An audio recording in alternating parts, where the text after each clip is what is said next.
Excited to see how it's going to go, but before we do, let's just get prepared, see exactly what we're going to be looking forward to between these two teams for game number 1. Today's first match features the 2 finalists of the 6 Invitational 2021. In other words, the 2 best teams on the planet are about to get things started in Stage 2 of BR6. We couldn't ask for a more explosive start to the stage. The Ninjas of Pyjamas are the world champions, the team that was able to let the world know that the LATAM region is a dominant force within Siege and put Brazil on the map. However, the underdogs are now the favourites, and with that comes additional pressure to succeed.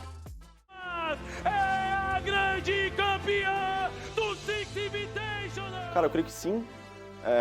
Não necessariamente se provar mais, eu digo, mas a gente vai ter que manter consistência, né?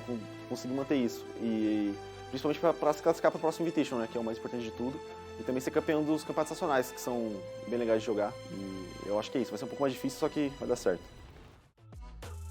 Liquid already carries the honour of being the world number 2. A feeling that comes with pride, but also a bitter taste of defeat against a rival so close in skill. The Cavalry will hope to lead the charge against the Ninjas on a quest for redemption. É muito diferente você enfrentar um time, não só a NiP, qualquer time, numa MD1, no MD3, no MD5, porque você ter mapas onde você ainda tem aquela gordurinha que você pode errar num mapa e tentar recuperar no outro, faz toda a diferença. No MD1 você não pode errar. There are no room for errors in a matchup this tight. Considering both teams took 2 maps off of each other in the 6th Invitational, both teams will be looking to let the world know that they're the best and start the stage out on the right foot. Cara, eu acho que assim como a final do Invitational, vai ser um jogo bem pegado. Querendo ou não, os caras, são muito bons também, a gente sabe da qualidade técnica deles, junto com a gente, assim. Todos os 5 jogadores lá jogam muito bem, então vai ser com certeza bem disputado. Um jogo contra a NiP, vindo de um Invitational, a gente sabe que eles têm um estilo bem agressivo, eles jogam bem dispersos, com uma finalização bem completa, bem, assim, fechadinha. A gente sabe que se a gente pegar essas kills mais separadas, a gente consegue pegar vantagem no round e é isso que a gente vai tentar fazer. The biggest match of the Brazilian scene is about to begin. The rematch of the 6th Invitational Grand Finals. The top 2 teams in the world competing in brutal combat. Do not go anywhere. Giants are about to collide as Team Liquid versus Ninjas in Pyjamas gets underway. So, 2 heavy hitters there to be keeping an eye out for. Of course, they're well-known teams, but I want to know, in a best-of-1 series, how things are going to switch up. Because sure, at SI, they went the distance. It was a long format, but now it is just down to a best-of-1, which means we're only playing 1 map. Gio, I know you hate it, but I got to get your prediction. What do you think our first map of the evening is going to be tonight? Our first map of the evening? I mean, well, I think if you're Liquid, you want it to be something like Chalet. Liquid was so dominant on Chalet, especially in the SI Grand Finals, but if you're NIP, you probably want to go somewhere like Villa or Clubhouse. I don't know, they played on Oregon back on Playday number 1 of the first stage, so maybe we'll just end up going straight back there, but yeah, okay, I'll say Oregon, just because it's somewhere in the middle. Ollie, what are your picks here? I feel like Oregon's a bit too much of a safe bet, Gio. I am going to go for Consulate. Consulate is a best-of-1 map. It regularly is a map that we see played out in Brazil. It's a map that both teams are very good on. I think that's where we end up tonight. Well, we're going to find out soon enough. We're going to switch over to the map vetoes and see which one is going to be banned first up. Cafe going to be taken out here by Liquid. Chalet and Consulate out as well. Let's see, though. Let's see where it keeps going now, Gio. Yeah, well, Consulate is out. I would like to remind Oliver of that. But we still have Oregon in there. Ooh, we're getting ever closer. It could happen. It could happen. I mean, come on. I was getting so excited about that. Clubhouse is an interesting one, though, because when you look at the game of Clubhouse that was played in the SI Grand Finals, this was the tightest game of all the maps that they played in that best of 5. It was an 8-6 to Team Liquid, but it was NIP's pick. So they proved to be incredibly even on it at the time. And I have to say, I would love this to be an even map once again. Yeah, it probably will, honestly. With how stacked these teams are, I'm looking at this coming into it with kind of a fresh look at things. I think it's going to go the distance here. I think with the performance we saw at SI and how close things ended up being, that these teams have taken the time to learn. Look, we've had a bit of time between them and now to start learning. It comes down to how well they're going to be able to read each other at this point, though. Now, Ollie, these guys, they've come up against each other a lot. Is this one of those maps where you feel like it is anyone's game to take? Or do you feel like it's maybe going to favor one side over the other? It's a difficult question because obviously there's been some recent changes in Siege with the addition of Flores now into competitive play. It can mix things up, and it certainly has shown to inside of the other regions. Flores is an operator that has been played multiple times, particularly over in NAL. They seem to really favour it over there. So for me, I'd like to see how LATAM try and adopt that strategy and how they try and bring Flores into the composition, because it could be something that could help these teams. NIP historically have been a very slow team on attack. It is something that they struggle with. It's something they take a long amount of time over, and regularly it's the 6-man that's beating them on the attack, and that 6-man's playing for the defense, and it is time. So for me, I'd like to see if NIP are able to inject a little bit more pace into those attacking rounds, because that's typically where they're found lacking, and we all know what Clubhouse is like. It's a very attacker pressured map. Yeah, I mean, we spoke a little, or you touched on for a second then, how Flores is now in the pool, how there is the potential of it being played. Gio, do you see it coming in early? Do you see it making a difference? Or is it just going to be just another operator that you have to maybe prep a little bit more to worry about? Well, like Ollie said, we've seen Flores, particularly in the NAL, and providing quite a decent amount of value. You know, he has 4 of his drones, and even if you don't get any utility with that, you can still force defenders out of their hiding spots and out of their positions. And I think he provides a lot of value in indirect ways like that as well. So it certainly wouldn't surprise me to see Flores come out relatively early. I don't see him being an operator who's just kind of swept under the rug and ignored, and people say, yeah, we don't need to worry too much about him. He's proven his value. Yeah, and I'm intrigued to see whether, you know, we could even see him get banned early on, whether we might see him denied until the later stages. Ollie, what are you thinking there? You know, if it comes down to the bans on this map, which operators are you thinking of getting taken out of the pool early tonight? I mean, the bans on this map are always very pressured, so for me, it's got to be the norm. I'd like to see if Flores makes it in there, but I'm not sure. We need to see how Brazil adopt this new operator. Yeah. It's going to be interesting to see, and we'll find out soon enough. Game number 1 is about to get underway. Good luck to both teams. Gio, Ollie, take it away. Thank you very much indeed, Chunks. We are ready to get into our first game of Stage 2. NIP versus Team Liquid. Already, Gio, getting a little bit of the old goosebumps sweeping over me as we're hitting this map fly through. I can see some operator bans on my screen. I can see that Team Liquid, they know what to expect here. They've banned away the Monty. Yeah. We were saying how we wanted those kind of more normal bans, and Monty isn't one who always gets his way in, but NIP certainly know how to work their way around a shield. And in response, NIP are going to be banning out Maverick. That is another one of those more standard bans. It does mean, however, that an operator, for example, Hibana, is going to be left in. That could make it easier to attack down onto the armory site in the basement. Kaid, the next one to be going out as far as defenders go.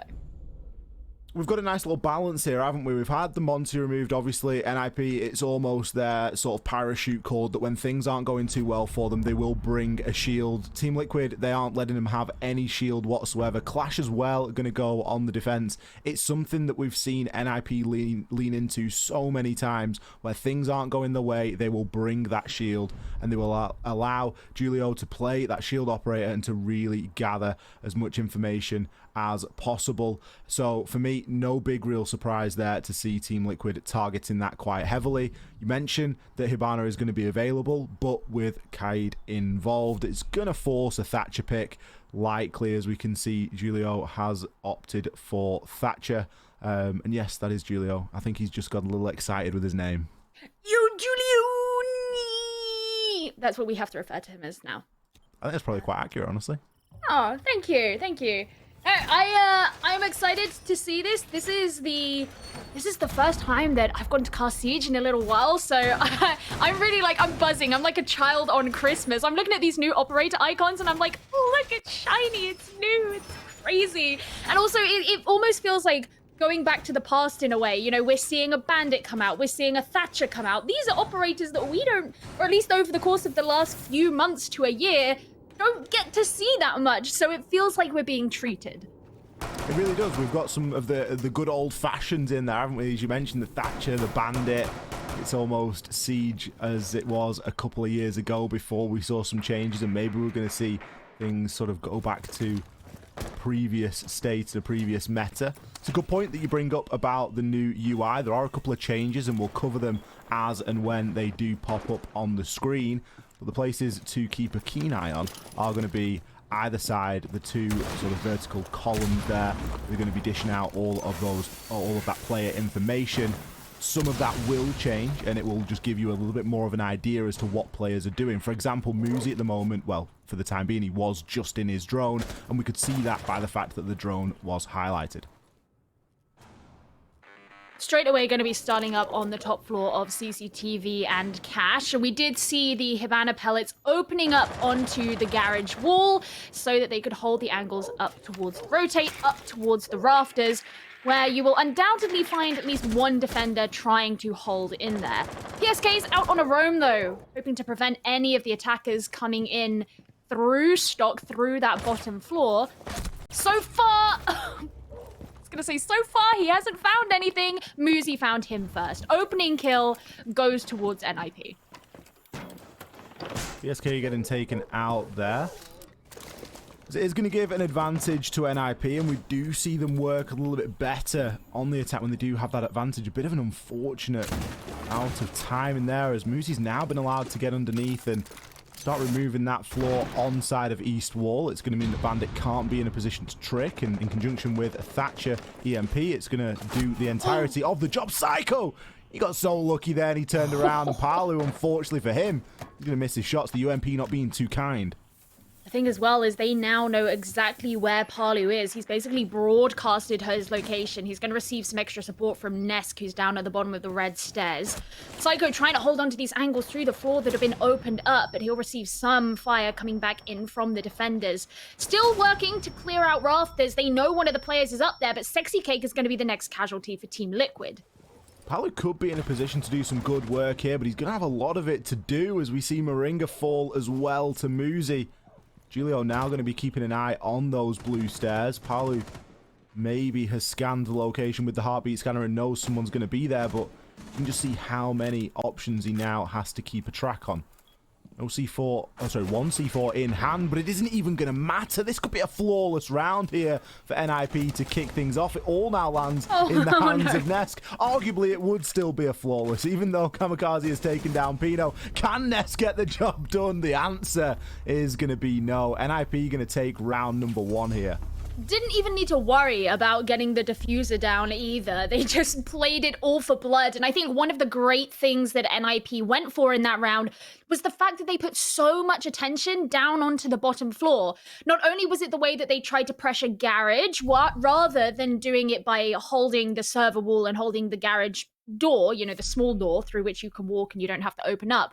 The classic door in front of the stairs. That's where you oftentimes see pressure going onto rafters. But this time, all of their attention was done through from the breachable garage doors. It made it harder for any of the defenders to get angles onto them. So they also had that pressure coming in through bar, coming in through lounge, and they could gradually clear out those players from Team Liquid who, whether they were on the roam like PSK or had come to support like Nesk, they were giving themselves over one by one. And you weaken a defensive team that much, it's going to be so much easier to actually force your way onto the site, which is what we found happened at the end, especially after Moringa went down, and you don't need to worry about that player over on rafters who could give you a crossfire and catch you from behind.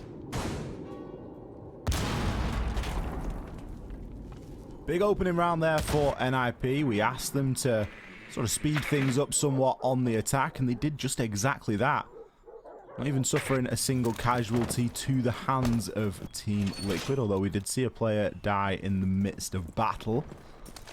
sometimes these things do happen. Puts NIP in a great spot here. It's forced Liquid away to a different site. So they're going to now try and focus on this basement. Liquid have gone for the strategy of, well, we need to try and get out there on the roam, and we need to try and waste as much time as possible, because we know that NIP are a team that when they get caught up inside of that roam clear, it can quickly run away with them.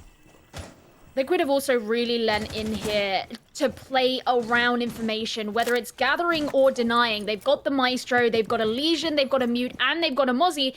And I suppose the Banshees on the side of Palu as the Malusi will also help with that as well. Oh, I'm pretty sure he just got spotted down through the floor, but I suppose some trigger discipline there is going to mean that no shots fired just yet. The point is, if Team Liquid can take away that information from NIP and have extra for themselves, maybe they can force a slow in their already slow playstyle. Ouch, Moringa. Ouch. Ouch indeed, as Moringa is going to be down for the count. Muzi looking to pressure on in as well, just waiting for a drone. Ness in a position to try and bait one here, and he will do just exactly that. Finds the refrag instantly, and looks to try and make his way at least back down to some sort of safety. Maybe join up with Sexy Cake at the top of main stairs. Palu going to be trying to lock out the bar for now, as him and Pino are pretty much locked onto one another, but Palu has other things to be worrying about. Still this presence outside of the site that hasn't yet been recalled. At this point, you usually would expect to see defenders who are on a roam move down into the basement to join the remains of the players. Palu hasn't done that. He's still in bar, and that's a beautiful shot from Julio coming through to remove him. That means just 3 players remaining on Liquid and no opportunity for Palu to join his comrades downstairs. Sexy Cake inside of Dirt Tunnel is going to be able to get in and assist PSK here. We got Nesk at the top of main stairs. Again, not a bad position to really be in, but it is going to rely on them getting a couple of kills each here to try and get this job done. Now the time is going to be seriously ticking down as we see 30 seconds approaching on the clock. Now Nesk has an opportunity here to find himself one, and he will do so. Other players have committed to the Moto drop. Kamikaze going to be the next player to fall as Pino pushes his way on into Church, but is cut down by Sexy Cake as he picks himself up a nice little double. Pressure from Blue was a little bit too little too late. Sexy Cake confirming the triple kill that round. Liquid, they respond. I think NIP rested on their laurels a bit too much towards the end there. They got too comfortable with the fact that they'd successfully cleared out the middle floor. They were trying to take space in bar. They wanted to make that Moto hatch drop. Did not expect Nesk to be there on the main stairs. That allowed him to get the 1 kill. And while he didn't get a second, he didn't really need to. That information could be passed on to the rest of his team. They knew what NIP were going for at that point. There wasn't much time remaining. It's not like they could suddenly change their route into the site, and Sexy Cake was ready to deal with any of those attacking players who were to drop down onto the basement. So it was a really nice instance of Team Liquid working together and exploiting the comfort that NIP thought they had found themselves in towards the end. Well, now they're going to come up to their 3rd site in the rotation, and one of the things we discussed at the start, Ollie, was, are we going to see the Flores come out? Well, the answer in this case is yes. Psycho playing that Flores right now. Gym and bedroom going to be the side choice. Unsure if NIP knew that to be the case or not. With CCTV and cache still being open, there was an opportunity for Liquid to go back there as they did in round number 1. But alas, at least we get to see some Flores action here. We're going to want to try and keep a keen eye on Psycho and where he chooses to deploy those explosive drones. I mean, for me, I would assume that, I mean, there's so many different ways you could use it, but on a site like this where you want to be looking at breaching both Jacuzzi and the East Wall, maybe they are looking to remove some denial. Maybe they're looking to push the player out of Bathroom. We know how much Bathroom is a pivotal area to hold as a defender on this map. If you, oh, nice shot. If you can remove the player out of Bathroom, that gives you so much potential control as an attacker. Quite possibly, we're going to get to see, you know, initially just use one to try and open the wall open a little bit further. Of course, once they are attached onto the surface and primed, ready for exploding, it Doesn't really matter what it is, as long as it's destructible, it is going to destroy to some degree. So even there just being used as a little bit of pseudo hard breach. Still got 2 remaining, so chance to see a player be rooted out of a power position. Typically you're going to be looking at pressure and shields, and there are a couple of shields in play here by Liquid. We might see Psycho just try and get himself into a position to remove those, and all of a sudden Liquid won't really have anywhere to hide. It's like they're going for a full clear over from the east side. And seeing how some of these frost mats have been placed behind the Aruna gates, as you can see right by Nesk here, I would love, the sadist in me really wants to see someone die to one or DBNO'd by one, because it's always hilarious to see that in pro play. But it looks like NIP are trying to do their due diligence about finding the information, getting rid of that utility such as the shield, which forces Nesk out of his position. They're using their time well. They really are, and once those shields are gone and you've got somebody like Pino in position to try and gain those crossfires and those rotation kills, as we see him outside on the balcony at the moment, always the opportunity and always the chance. I imagine he just wasn't in position when we saw that initial rotation from Palu, but certainly in position now. Again, time going to be running a little bit short here for NIP, considering the amount of players that are still alive. Sexy Cake is going to be dead, but you can see that he is going to be on a default camera there. So I imagine his yokais either have been taken out or aren't in useful locations. Final info being gathered here by the attackers. Psycho, there you go, Gio. You get your wish. Psycho gets caught inside of the Pogmat. He is going to be down, leveling things up here, all importantly for Liquid. Nesk, he's got loads of angles to check, and he doesn't really know where the push is going to materialize from. Muzi, he'll announce himself inside of construction, finding an easy frag there over onto Nest. We've got some more Frostmat action as Moody was down for a brief second. Ooh. 1 versus 2 now. Effectively 1 versus 1, but Julio goes huge.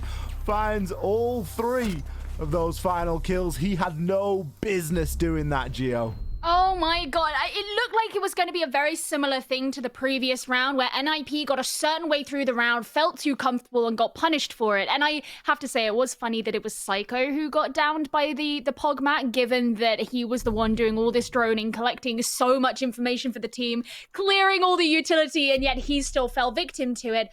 But you get aggressive at the end. Julio is there. You know, we said Team Liquid banning out the Monty specifically to target him. I guess you don't, that's not gonna stop him, apparently. NIP taking the lead here, and it certainly shows an improvement in the way that their attacks have been going. You know, we spoke about how NIP were notoriously slow on attack back in stage 1. Sometimes they would run out of time. You very rarely see them get to the point where they have a comfortable enough amount of time to place the diffuser down. And admittedly, in this game so far, they still don't seem to be playing for the objective, but they're using their time a lot better. And if they can get more consistent at not getting too comfortable at the end, being prepared for those fights that Julio won out in the last round, then yeah, they can absolutely run away with more attacking rounds. I think that's entirely viable. 3 kills from Julio in that fashion is not repeatable. The impressive thing there is the information exchange on the hands of NIP. Every single one of those players that Julio was able to kill had already impacted and had already got a kill or been involved in some way in one of the deaths of the players on the side of NIP. So for me, the information exchange and the fact that he's just able to go through those motions, pre-firing the spots, and he's just trusting there in that information. But again, with so little time remaining, and especially when Frostmats are a thing, and we saw just how NIP struggled for time. They got caught in a couple of Frostmats there. I think 2 actually went off. There was one that went off in and amongst the utter chaos that the last sort of 20 seconds of that round were.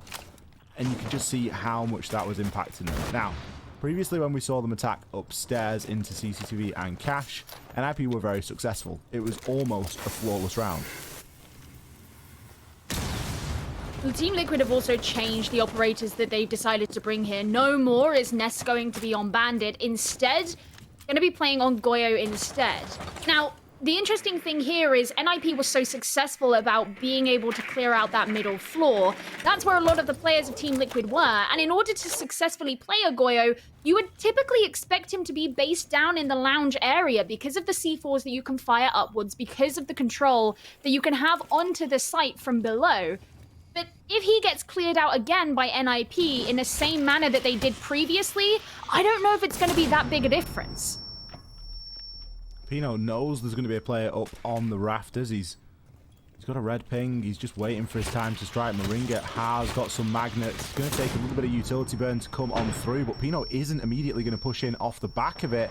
Instead, taking his time and being extremely cautious before netting himself that frag.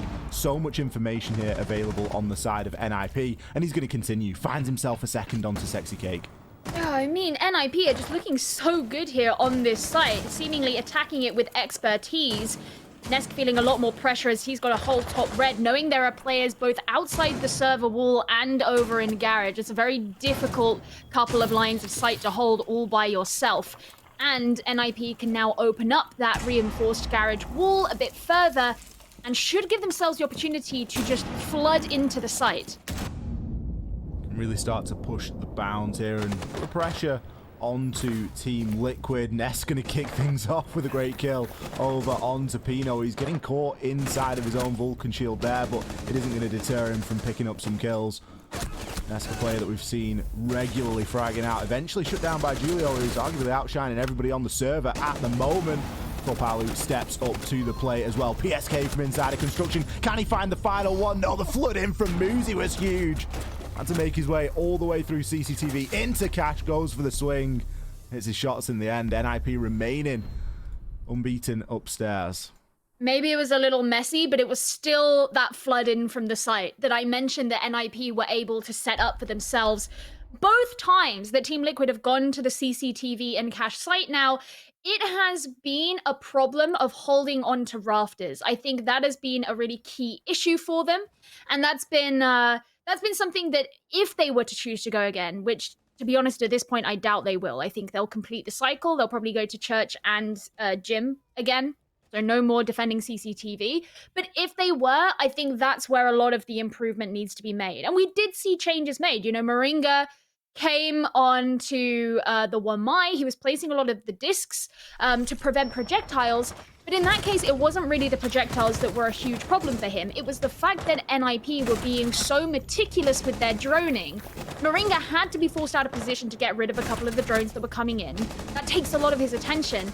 And then the way that they were droning up the stairs as well, just peeking round the little railing on the garage. So Moringa couldn't do anything about the fact he was being watched. And Pino got the perfect kill from the garage door right onto him. So there wasn't a ton of protection on the garage. Now, what maybe they could have done, I don't know how the denial was done. I don't know how the denial was done on the garage. Maybe the mute jammers were placed there. But ideally, they would have a lot of denial on those garage walls so that you can't really have a pressure from beneath. You're forced as an attacker then to try and take the challenge from just the open garage door. And maybe if you have a second defender who can help try and take that fight, remove that threat, makes it so much harder for the attackers to push into garage. That's something that I wonder would maybe be a way to look forward for Liquid. But as I say, I'm not entirely convinced that they're going to return back to that site on this half. Yeah, I think it's probably quite wise to avoid that top floor from now on, because NIP have just got such a good handle of how they want to try and approach that. And as you said, it was all about the information, wasn't it? Every time we were in a point of view or a player point of view from the side of NIP, there were so many pings, whether they be yellow pings, whether they be hard red pings, whatever it was, there was that information there. And there was so much of that being exchanged between the team. We've seen it demonstrated back in round number 3. We saw it again there inside of round number 4. And it's something that they're consistently working off the back of. And honestly, Liquid, whilst they can win a couple of gunfights, they're not looking as deadly as they have done previously, where a lot of the gunfights are going to go in their favor. a lot of these have been positions where NIP have been taking that fight from a position of strength and really focusing on funneling and almost herding Team Liquid like you would sort of herd sheep or something like that to keep them all in a nice little zone. That's how I feel like Team Liquid are being treated at the moment, is they're just being forced and pushed and constantly pinched and pressured, and they just can never find that solid footing to start to reply and to get a little bit of a comeback from. Yeah, Team Liquid feel a bit splintered. And for example, one of the really big points that we made back in stage 1, and this continued on through SI as well, was that Nesk, who is one of the scariest, deadliest players you could possibly dread to go up against, one of the things that makes him so good is he's always in the perfect position to trade. But the problem is if these players of Liquid are off doing their own thing and they're being picked up off one by one, it's very hard to be in that position in the first place, to be able to capitalize on that and get a trade in there. So I think Nesk isn't finding as much value as we've seen him do so before, purely because of the way that, as you mentioned, NIP are kind of herding them in. Now, we are just waiting for Psycho to get back into the game. It's a technical pause. His PC crashed. What are you going to do? So we're waiting for that if you're wondering why we're back to our faces. But so far, if you are new to the broadcast, you've just tuned in, it's a 3-1 scoreline to the world champions. That is going to be on Clubhouse on the attack, no less. An important sort of asterisk to add on to that current scoreline. I think if this was the defense, we wouldn't be too surprised about what we're seeing at the moment. But NIP have just got a much more different understanding of how they want to try and play here and now on Clubhouse against Team Liquid. And that's one of the things that I'm really enjoying at the moment, is we're seeing this map that we've all seen played so many times before, and already NIP is sort of flipping the expectation of that, and they're going, you know what, it isn't as defender sided as you think. Like, we're going to come out of here and we're going to take a good couple of rounds. Sure, there's still the option for Liquid to level it up and to exit at a 3-3 split, but equally there is the option here for NIP to get potential 5-1 or a 4-2, and that would really put them in a nice situation, especially if we consider the bans that we had moving into this, where you could see that Liquid were trying to target NIP to a degree. You know, they removed Monty, they removed the Clash, both operators that we know NIP to really sort of lean into when things aren't going too well for them.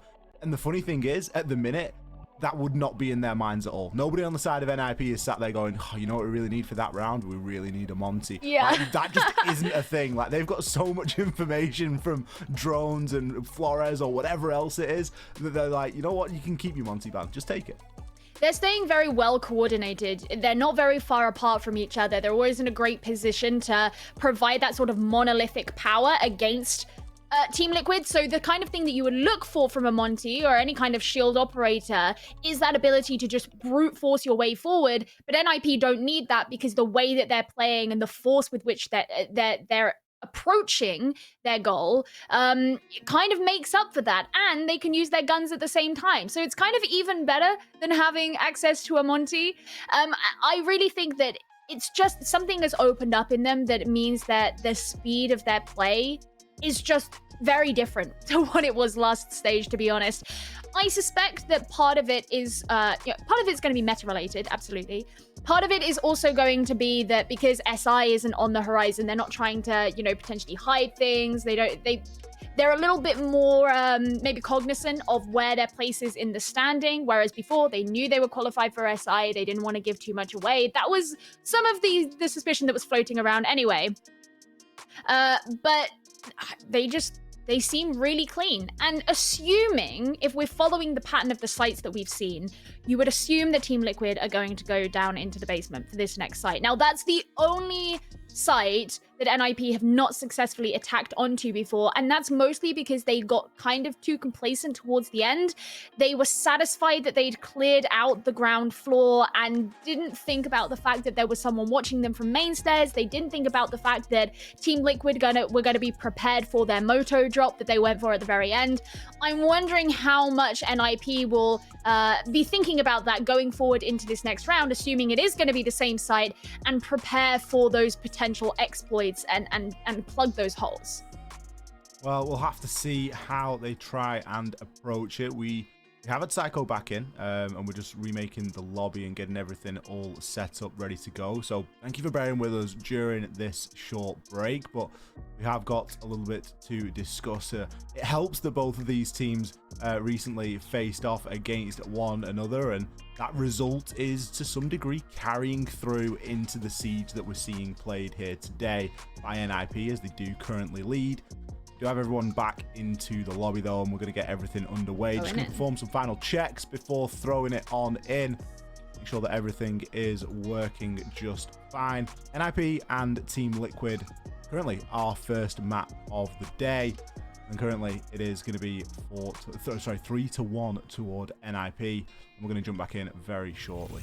Well, look at this. They are going down to the basement, so the pattern does indeed continue, Ollie.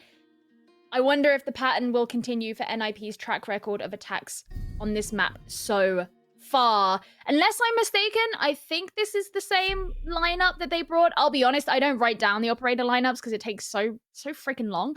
Although, could be seeing some six-pick. Okay, this Ying's new. You know what this says to me? This says to me, kitchen hatch. Oh, okay. Well, it's Buck now. That also could say kitchen hatch, though. You know, a Buck and a Sledge working together to open up the kitchen floor and the hallway outside of it. Yeah, I'll still go with the kitchen hatch theory. Why not? Quite possibly. We've got to remember how this last round went as well when we saw it, and it was a round that NIP, they ran out of time, but there were players that were allowed to survive for a great deal of time inside of the site, and I'm looking mainly toward PSK, but also towards Sexy Cake. Sexy Cake was able to keep himself alive out there on the roam, get himself back to site and be a really big impact. If there is the potential to do something more than just drop that Moto hatch, then that's something that NIP have to look at, because that Moto hatch drop, it really didn't work out for them inside of the previous round when we saw the site. We'll have to see how Liquid are going to try and approach this one, but we've got a couple more changes. We've got a mirror window being brought as well. Some significant investment going in upstairs, as we've already seen some mute jammers placed on down. Paolo going to be looking to try and play inside a bar, and I believe the hatch is going to be open for him. Mirror window, an interesting one. The one that we just saw Nesk place is going to allow him to look on out towards the bottom of the main stairs. So if they do decide that they want to get the church wall open, that will be a great source of denial for Team Liquid. But already the kitchen hatch is being open. You can hear those pellets being used, and that's, I mean, straight up, it's just open now. That's kind of the curious thing about No-Cade and all those sort of things that move on into it. Sure, Hibana has the ability to determine how many X-Karos pellets are fired out at any one time, but to have nothing challenging onto that hatch is a little bit unusual. It's not something you can always afford to just give away entirely for free, and it really could come down now to hurt Liquid, as with that, NIP are going to gain a big advantage, especially if they can get themselves in toward that kitchen area and start to open up some of the floor. But for the time being, their concern is going to be on clearing out this roam game. It's one of those things too that there's just no point in trying to impact it if they're bringing a Hibana, because you can't bring enough impacts to deal with the threat. Psycho looking around. I'm wondering who is droning him, because he's being very cautious, so it suggests that maybe he's face checking, but I can't see any drones up ahead of him. Holding on to these angles now. But it's actually over in logistics where Moringa is placed. He's waiting for a drop. Oh, he's going to get caught from behind. The patience pays off for Psycho. That's going to be passed along to the rest of the team. Moringa again getting caught out there, as Psycho can now look to make his way down those main stairs. We do have Palu underneath kitchen hatch, C4 in hand. Ready and waiting to try and get something done, but he has been droned. Still got to be cautious of the angles that can be gained here, and it looks to me as though that's going to swing and miss, and the explosion will confirm that. I'm running short here for NIP as we are entering this 30 seconds, and there's still 9 players alive on the server, so trying to figure out where the drop and where the push is going to be. The mirror window on that church wall could be a little bit tricky as well, but it isn't going to matter as kills continue to flood on in. Almost a flawless, but Paolo has something to say about it. Finds a massive 2 kills. Kamikaze now going to try and confirm that plant. Palu is left to try and find where the planter is. Post-plant situation now, it will be an ace clutch for him if he pulls this one off. How much intel has he got? The answer, not enough. That mirror window being opened allowed Pino the perfect line of sight over into blue to be able to take Palu down. So not only did NIP improve by successfully winning the round, but they also got the diffuser down for the first time in this whole game as well. I would say that that's a pretty good success there.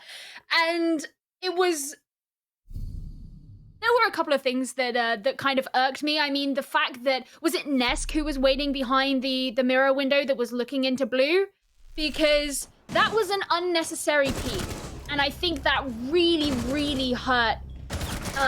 Team Liquid, because after that, this flood of kills come through. You no longer have someone directly watching over blue. You know that whoever is left in Armory has to basically check both angles, i.e. the kitchen hatch in case someone drops, also over into blue in case someone comes down that way, and it was weakened over towards Church as well. I mean, we saw two of the NIP players over there. I think it was Pino who got that final kill onto Palu. So you just...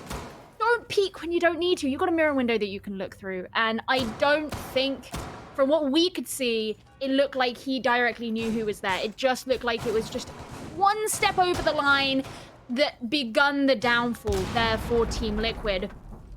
And just, while it wasn't necessarily Moringa's fault for deciding the logistics was clear, they had no intel on the rest of the floor. They know that NIP have been investing a lot into roam clear.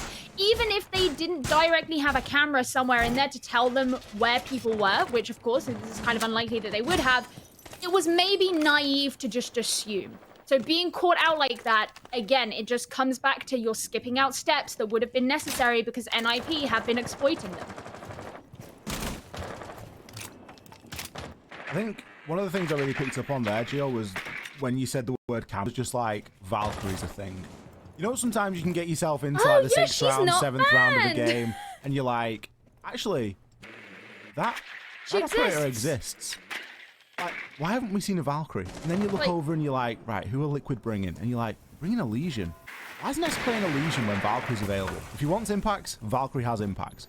It looks to me as though Liquid are lacking that information. And that's demonstrated with the way that they're regularly losing these opening engagements. They're regularly getting themselves caught out.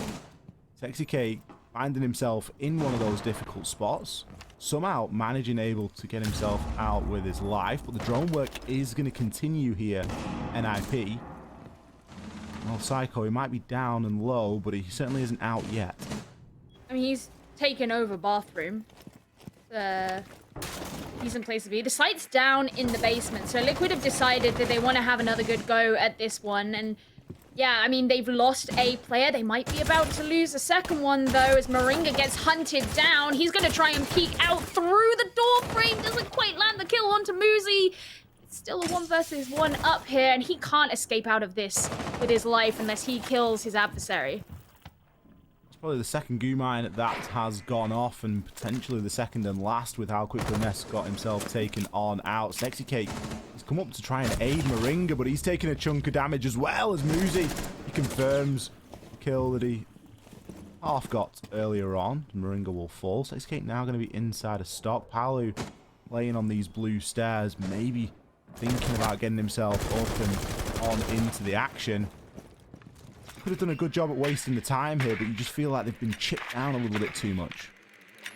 I mean, this may sound a bit silly just because it doesn't necessarily lean into Liquid's way of playing. Oh, okay, Sexy K gets a kill. That's nice that he can return that. But maybe, you know, would Team Liquid be finding different results if they went for some kind of turtle strategy? There's only 2 of them left now after Julio gets that last kill. Sexy Cake is really risking things given that there's 2 players of NIP present in the bar. And now PSK's gone down. It's all on Sexy Cake to win this round out. Well, he's found the first one and he's put some good damage into Kamikaze, but he is going to be at a significant disadvantage here, and again, we're going to see that plant go down. Sexy Cake, he has the long angle to peek onto, so does Muzi. He gets the heads up and he finds the frag. Very narrowly is worth mentioning. NIP, what an attacking phase here on Clubhouse. Yeah, that was nuts. That was absolutely insane. Not the NIP that we saw last stage, I want to say not even the NIP that we saw in the SI Grand Finals, not because they look infinitely better here, but because Liquid gave them a much harder time in the Grand Finals. And right now, if you were to show this scoreline so far to someone who was not familiar with elite level Rainbow Six Siege, which, what are they doing? And you said, which one of these two teams do you think is the world champion? I think they would be able to pick them out pretty easily. Like 9.9999 times out of 10, someone's going to get that correct. Yeah, there's not a lot that's being hidden away here, shall we say. A scoreline of 5-1.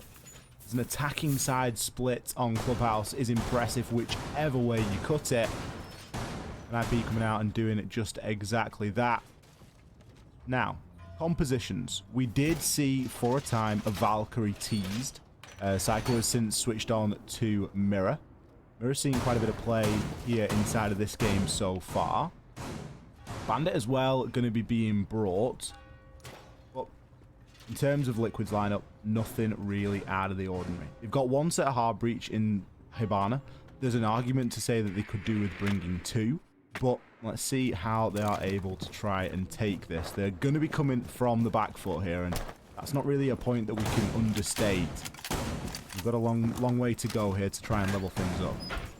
I love that you say there's an argument to be brought for bringing two hard breaches, as if it's just one of those things that you could do if you feel it, and not something that's considered basically required on Clubhouse. I didn't want to say it's a must-do, you know. It basically is, It basically is, but they know what they're doing, Gio. They've got to have a reason for it, please. Oh yeah, you got to trust the process. Exactly. You know, especially as mere mortals like us, we have to believe that Team Liquid they've thought this through, they know what they're doing, and I would love to see what it is that they're planning on going for, and choosing to bring something like a Yana instead of a second heart breach. She's got the Gon 6, she can provide the extra information with the Geminis. Maybe that is going to be of more value to them, particularly as Hibana has so many options for how she can use her pellets. They're basically guaranteed to get all of the hatches open if they need to with just her. But that will make it harder if they want to then open up a wall, for example. And given especially the fact that Julio has brought along Bandit, I'm assuming the church wall has been electrified, so that's probably going to have to be left closed. Well, we can see PSK is going to be opening up that kitchen hatch, and we mentioned he's unlikely to come up against all too much obstacle in doing so. Good tick in a box, but at this point it really is only that. Psycho is quite a few shots there into the corridor. And they really have opened that up and made things a little bit more tricky. Both sides, as you don't really want to be inside of Arsenal if the corridor is exposed like that, and likewise you don't really want to be inside of the corridor. But from above is going to be able to provide a lot of lines of sight and a lot of holes to work from as well, and it's pretty much going to render Arsenal kind of useless. Now, that being said, with the holes that have been made into the corridor, it also isn't a prime place for these attackers to drop into, just because of how exposed they're going to be.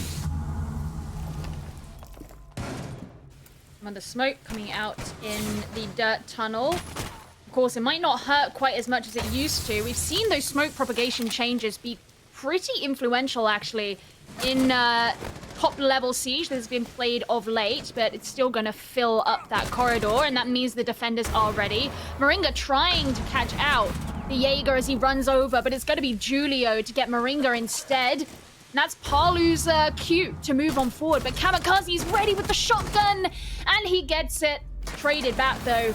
Team Liquid have just 2 players left. It's only Pino on the side of NIP. It's getting pretty brutal here, Ollie. PSK are going to try and get that diffuser down, but with time hitting all the zeros, really is only a matter of time. Pino, he knows he's got to push his way on through the default spots to check, and maybe a bit of intel to be working from. All enough to give him that final frag, and all importantly, it is going to put NIP onto that map point. Ponto Decisivo. Yeah. This is not the game that Team Liquid were looking for. Absolutely not. And the fact that you could kind of tell some of their thought process in that last game. We did postulate about why they brought just one hard breach. you could tell that they were very cognizant of the fact that they only had that Hibana. Even just the way that they went to open the kitchen hatch, they did 2 pellets and then 2, rather than going straight in for 4. Because if for any reason they were going to lose pellets, they wanted to make sure it was the least number that they possibly could, right? Things like that. But it got so scrappy at the end. Moringa's death certainly didn't help, because you want someone always to be putting pressure onto blue. Well, if NIP is set up specifically to... I honestly don't know if the Jaeger running over was a bait or not, but it worked as one, because Moringa didn't know that Julio was through in church and would be able to shoot straight on him. You then don't have pressure onto blue. So where Team Liquid was setting themselves up for the remainder of the round, which is over in Dirt Tunnel, they couldn't afford to be careful and slow about it. They had to run in through the smoke, get caught out by the shotgun, get in these 1 versus 1s, trades going backwards and forwards, and you're running out of time, which is why you're left in a situation where even though you're going in for the plant, you can't finish it because you don't have the option to get off of it. Let's see if that match point against Team Liquid is enough to fire them up here, because we really haven't seen what we know this team to be capable of. Sure, we have had a rehost, so kills aren't exactly representative of the entire game, but it does paint a little bit of a picture. And that is that Liquid have been severely lacking in that kill department. They haven't been able to win those gunfights as efficiently and as effectively as we've seen them do previously, and they've kind of made some weird decisions on the defense. Now we're on to the attack. Things, of course, we've got to look at them through a slightly new lens. But ultimately, we've got to go for some pretty flawless siege here on the attack to try and make something happen. They're going to be attacking over in toward gym and bedroom. There is the option for them to be able to get something going here. They have decided to bring 2 hard breaches. Kind of weird to see Palu on one of those hard breaches, Gio. Weird to see an ace. Ever since he lost his smokes, right? It just feels kind of strange. He used to always be around. Well, they've got the jacuzzi wall partially open as the Selmas get deployed. And look at this. Pino is ready to mute trick. The one that you see every day. PSK with the opening kill as well. It is nice for Team Liquid if they want to keep themselves in the game, which I'm sure they do. It's also great that they got rid of the Vigil early. I was going to say that Team Liquid need to be hyper vigilant of the fact there will likely be a roam that they'll have to deal with from NIP that could cause them problems if they ignore. Now, you can hear the EMP being sent out. Pino puts down the second mute jammer, but Julio's the one to get a kill. Julio really will take out Sexy K because the angle is still open onto Jacuzzi, but NIP know that and they aren't willing to peek at all. Mute trick paying off. It's forcing Moringa to go underneath and to try and deal with that jammer vertically. It's been enough to push Pino out for the time being. But again, we're seeing time running fairly short. Moringa left searching for be it utility or players inside of that gym area, and he will actually find Julio. Managing to net himself a kill. Kamikaze will be able to respond, taking down Ness, because Ness looks to try and push on through and make something happen as well. C4 going to fire on out from Pino, and it will hit! I couldn't even see Palu on the X-ray vision that we've got there.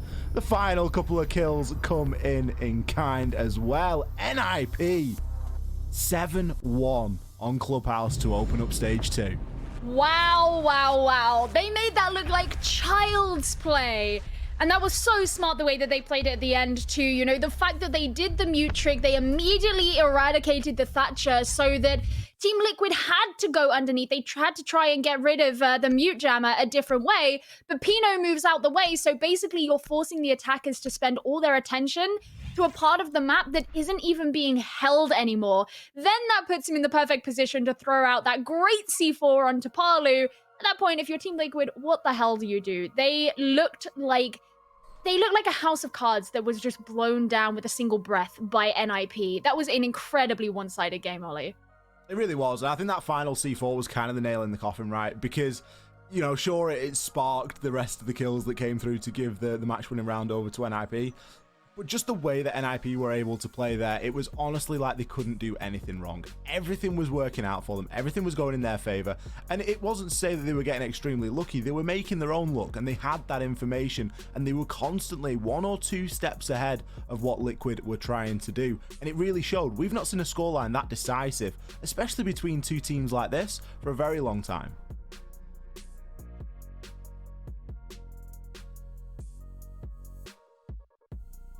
Gio, are you there?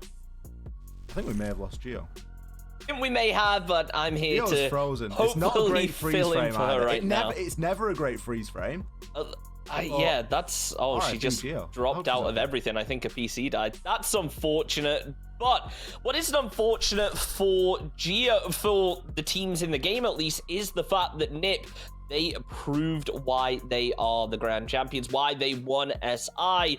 And Team Liquid, it felt like things were going to be a lot closer. Sure, round 1 started off big for NiP. They were able to win it pretty decisively, but that wasn't the end of things.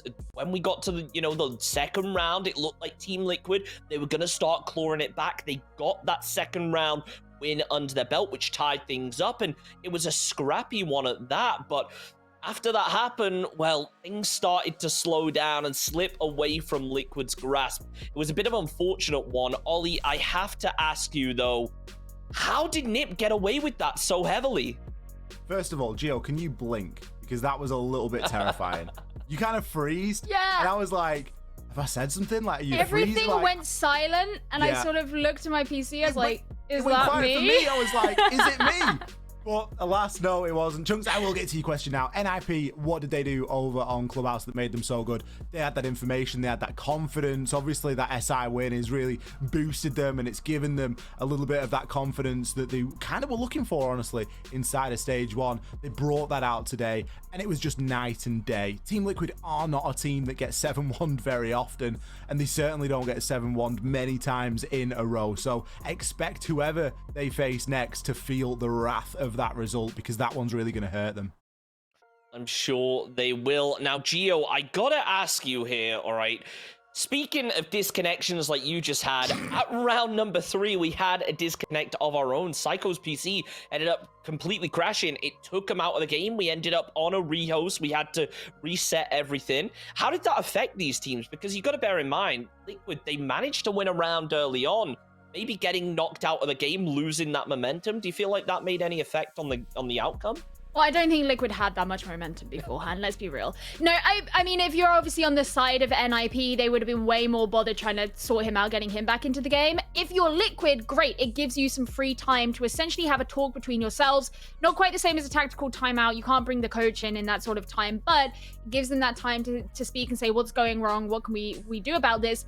And that wasn't enough for them. They came back into round number 4. They went back upstairs to CCTV and Cash. Had a miserable time. They did actually change their defensive strategy as well, just as NIP changed their attacking strategy. And it always just felt like Liquid was one step behind. They struggled with the way that NIP were roam clearing. They struggled with the way that they were pushing into sites. They struggled with the way that they were targeting certain players. I'm thinking Moringa up on the garage rafters. They did it differently both times, and Team Liquid weren't ready for it either time. And despite how much we revere players like Palu and Nesk, when half your team has been brought down by the point that it's your turn to do something, there really is only so much that you can do. And yeah, I think that maybe give them the chance to talk about things, but whatever conversation they had wasn't enough. No, I think it's time we have a conversation of our own. After NiP won that decisively, we do have an interview with one of their players. Let's bring him in and see how Game 1 felt for them. Well, Julio, hello. Welcome. What a way for things to go right there.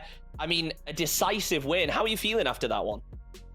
Yeah, we are pretty happy and surprised because that was the finals of Invitation, so it was pretty easy match compared to the finals,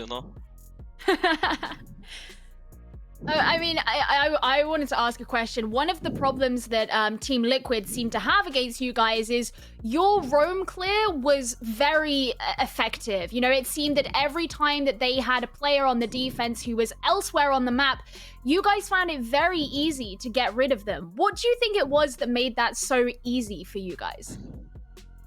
I think because on the invitational our roam clear was not that good, so we fixed that for this tournament. So yeah, that was a main thing for us to fix our clubhouse and all maps roam clear, and yeah, that was it.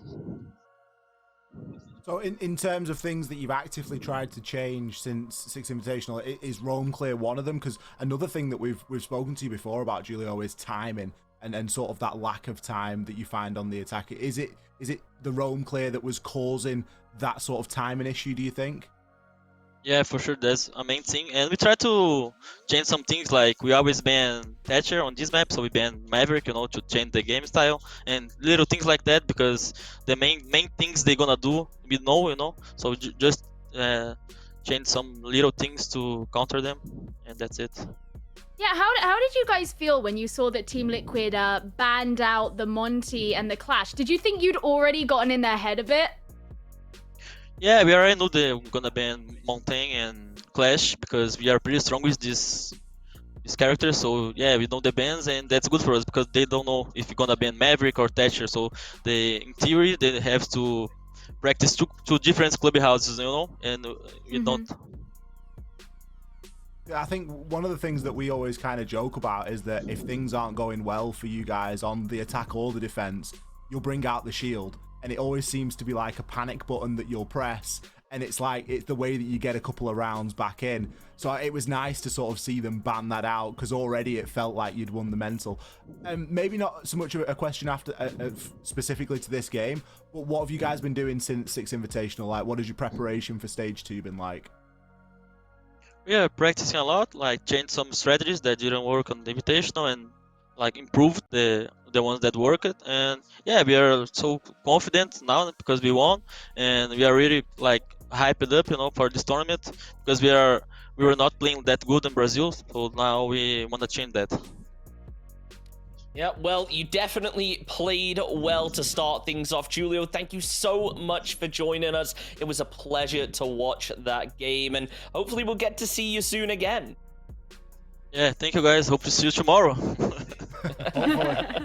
Hopefully. Well, that is it for game number 1. What a confident way to wrap up. You can tell he's cool, calm, collected. He got off a whole lot earlier than he was expecting to, I'm sure.